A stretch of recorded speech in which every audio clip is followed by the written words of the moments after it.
morning, everybody. So happy to see you. Very touched to be back here at Wisdom 2.0. And I prepared something for our time together, especially for this community here. Gave me an opportunity to have fun and be a little techie. Roshi techie. But you'll see throughout the weave, the narrative of this morning, images which I took from our Nomads Clinic in Nepal. Every year, Upaya goes to the Himalayas and offers medicine and healing to people who have no access to medical care. So I just wanted to introduce you to the faces of resilience. And no Botox, no lifts, just love. So just to give you a sense of what it's like to work in a world where there is pain, but the suffering that we know in this culture is more or less absent in that. And I have so many people to thank and institutions to thank, just to flash it into your memory and mind as we begin this narrative today. My own life has been characterized by some pretty strong moments and have really given me the bones to still be alive today. And that includes grave sickness as a child, studying anthropology, being part of the civil rights and the anti-war movement, becoming a Buddhist. I got married to Stanislav Grof and worked on the project using LSD as an adjunct to psychotherapy. Got very inspired about the human mind, the human capacity, and also what it means to really address issues related to mortality.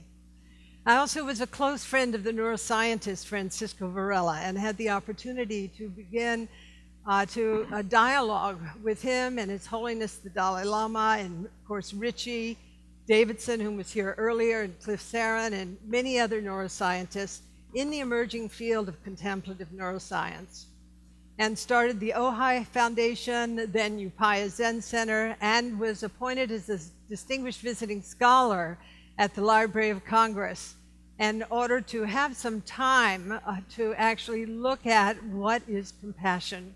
Because I perceived, working in the end-of-life care field, there was a compassion deficit in our world. And that deficit is in part primed by our technology. There's a lot to be said about this, and I'm just going to take us in a narrative way through a kind of a plunge. I suggest that the questions that come up for you around this, that you drive those questions deep. So we're flooded with atrocities via our technology. And there's something called the Gyges effect, which is actually from Plato, the ring of Gyges, which produces invisibility. And that Gyges effect is reflected in our relationship to our technology through facelessness. That facelessness allows for disinhibition. That disinhibition shuts down our compassion. And then we are subject to or engage in many, many individuals, not necessarily you in this room, but in online aggression. And I was recalling the words of the 8th century Buddhist monk from India, Shantideva, in his Guide to the Bodhisattva's Way of Life, where he said, the entire world is disturbed with insanity due to the exertions of those who are confused about themselves. And much of our practice is about allaying that confusion, about liberating that confusion.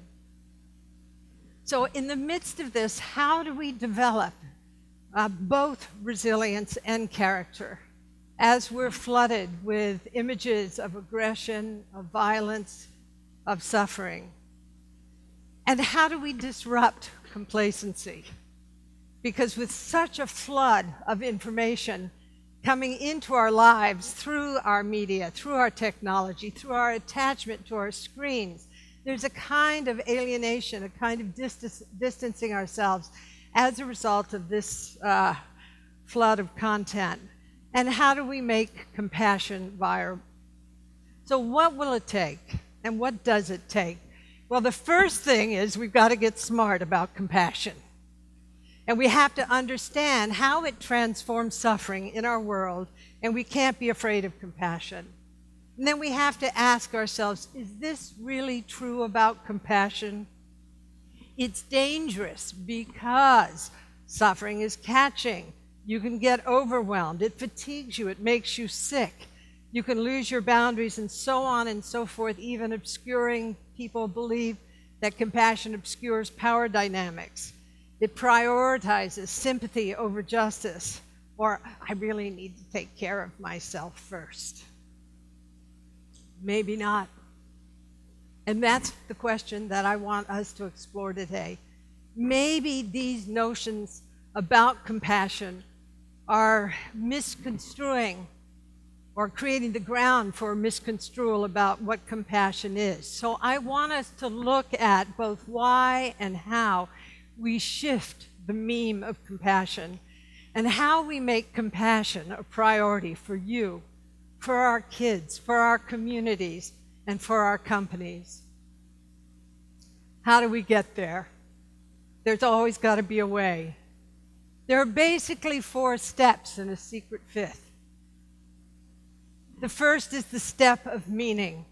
How do we engender a narrative that creates the conditions where compassion is something that we profoundly value in our lives? How can we create a map of compassion that actually primes meaning? And how do we develop a method from that map that allows compassion to be conjured, awakened, cultivated and nourished in our lives? And then a movement, a social movement. So the first thing is meaning. Science has taught us a lot about compassion. And one of the most important things is that compassion is a good thing. And here are just a few facts, a few data points. Psychologist Paul Ekman noted that, and he shared this with His Holiness the Dalai Lama, that Darwin, at the end of his life, began to understand that compassion ensures human survival, survival of the kindest. And Tanya Singer, in her work, has identified that it primes well-being and resilience, triggering brain reward and pleasure networks, and that compassion, interestingly enough, registers in the brain as more like eating chocolate than Brussels sprouts. But I'm not so sure. I had some really great Brussels sprouts last night, so we might want to find another vegetable that we really don't like.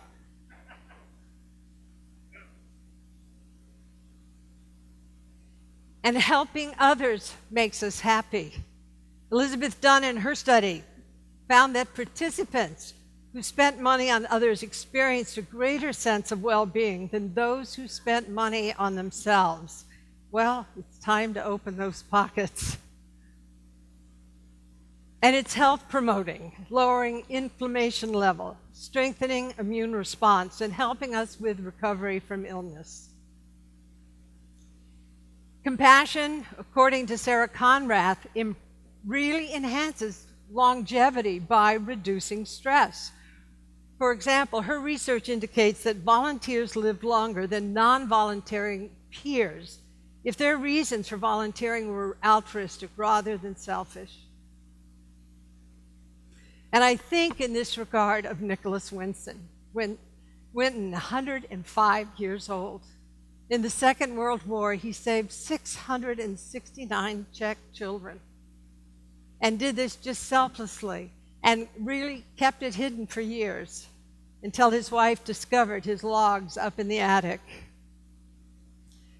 Compassion also affirms our moral principles.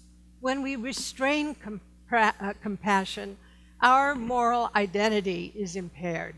It's compromised. And it elevates you and others. In other words, seeing someone help another creates a state of elevation that inspires you and me and others to do the same. So helping is contagious. Acts of kindness beget more in a chain reaction of goodness. So all these outcomes and so many more point to the secret sauce of compassion: connectedness, relatedness, and moving away from that sensibility of alienation in the Gyges effect that I spoke about in the beginning of this talk. So more specifically, we want to drill down on what is compassion. What is it? It's the capacity to actually attend to the suffering of others and to feel concern. So you can attend to other suffering, but if you don't feel concern, compassion won't be there. And then to be able to really sense into what will serve others. And then finally, to have the capacity to serve directly or indirectly. There's also been a powerful conflation between compassion and empathy in the popular literature. And just briefly, I want to tease these apart. Compassion is not empathy, although it includes the process of empathy. Empathy is about cognitive and affective resonance, whereas compassion is feeling concern for and the desire to alleviate the suffering of others. When I was at the Library of Congress, I sat with 4 questions that were really important for me. I've been a contemplative since the mid-'60s. I've worked in social service and social action. I've sat at the bedsides of so many dying people. I still do that, as Noah and my colleagues and friends and students know. I also worked on death row and in maximum security for 6 years as a volunteer. And so much of the work that we do in Nepal is about how do we address the issue of suffering.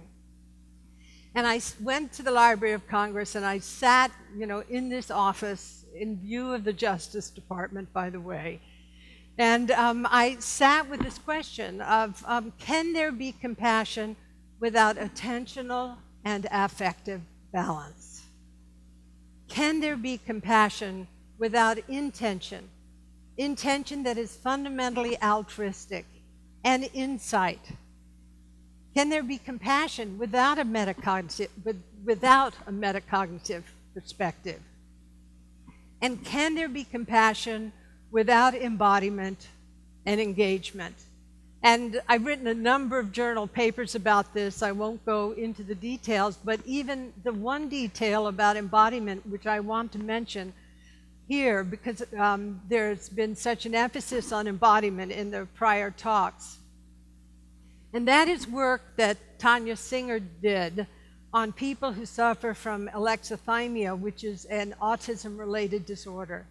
And what she discovered is that people who suffer from alexithymia have very low capacity for both empathy and what she calls, and what's now known in the literature, or known in the literature as interoceptivity, our capacity to read into our visceral processes. So those networks of interoceptivity and empathy overlap, she discovered. And so much about what we do in relation to our technology is really distanced from the body. It's very peripheral to the body. And as a result of that, the neural networks associated with priming empathy begin to be not so exercised. So that question, can there be compassion without attentional and effective balance, without intention and insight, and without embodiment and engagement? The answer came to me as no. That compassion is composed, in fact, of non-compassion elements. And I began to construct a map of compassion, which combined the attentional domain, the affective domain, the cognitive domain, and the somatic domain. And this is really important because when we're training for compassion, but also when we experience compassion, these domains braid or weave together in such a way that compassion and wisdom are primed. It's really important for us to experience this subjectively, but it's helpful to know cognitively, because out of knowing this conceptually, There are many methods for the cultivation of compassion, but I began to ask myself, is there a so-called secular method that will be useful for people, for example, who are clinicians, people engaged in immigration reform, people who are engaged in education, people who work in the high Himalayas with individuals who are sick. And that method I named grace. And it refers to, that mnemonic refers to 6 areas that are activated through our practice in cultivating compassion, which we can do right here and right now. And the first is gathering our attention. How do we get really grounded? How do we focus? How do we get really present? By gathering our attention, usually through the medium of the body. And just see if you can feel this as we go through these domains. The second, the R of grace, is recalling our intention. How do we touch into our motivation, if you will, the ethical foundation for what it means to be a full human being in our world today? And then attuning first to oneself at the level of body, the somatic level, the heart, the affective level, and the mind, the cognitive level. Really being able to tune into our biases, to see where we're at, and to prime those networks that actually relate to our capacity to sense into the experience of others, and then sensing into the experience of others. And from that base, the sea of grace, to consider what will really serve.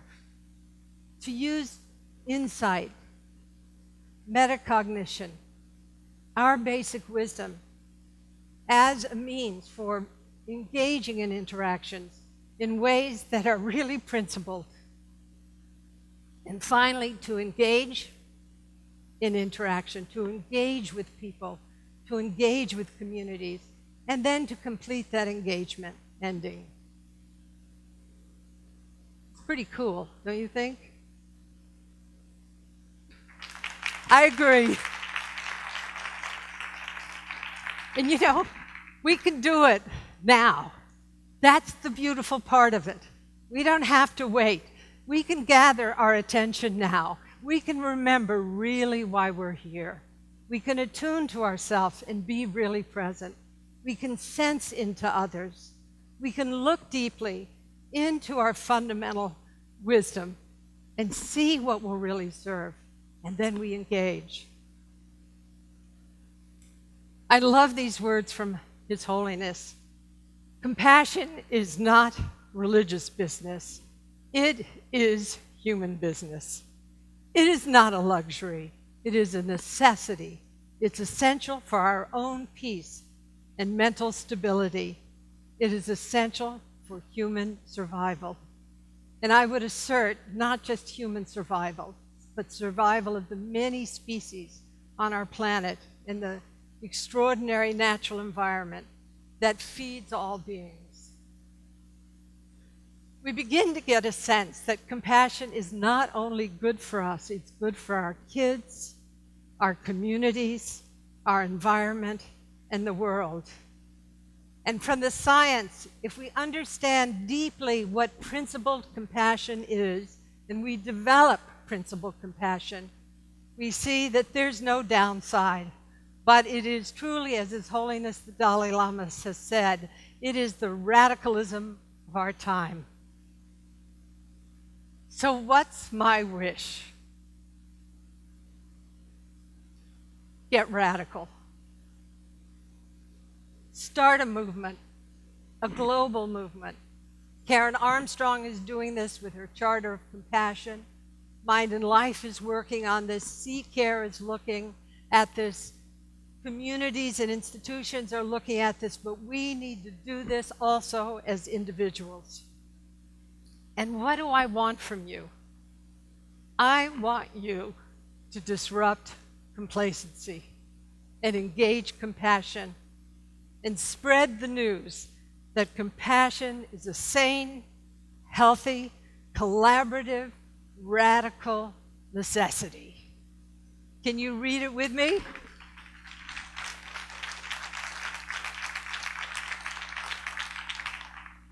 Let's hear it. Compassion is a sane, healthy, collaborative, radical necessity. How? Whoops, sorry. The fifth step, this is the secret step. Another M, and that's motivation, followed by engagement. You and I need to vow now to act. We need to educate and protect directly the lives of children, to sit with dying people, to feed the homeless. And it was so powerful going out to dinner last night to see how many homeless people are on the streets of San Francisco. Don't overconsume. Be meat-free. Give refuge to refugees. Bring those kids from the border of Arizona into our lives, into our hearts. Volunteer in prisons. Protect our earth. Look to women for leadership.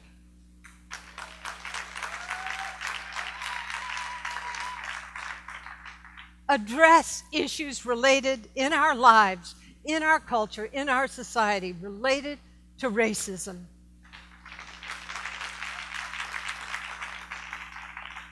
Build community and build a just economic order and end war.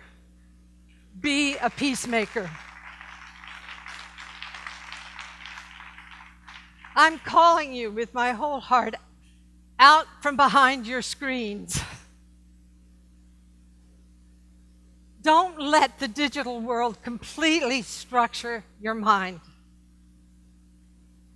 Don't enter moment after moment into mass distraction, as Pico Ayer calls it.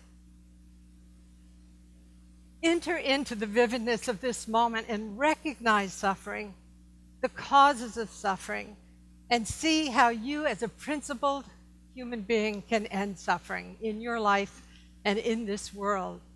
Vow now to act. Make compassion viral. And live this. For as long as space remains, and as long as beings remain, may I too remain to dispel the suffering of this world.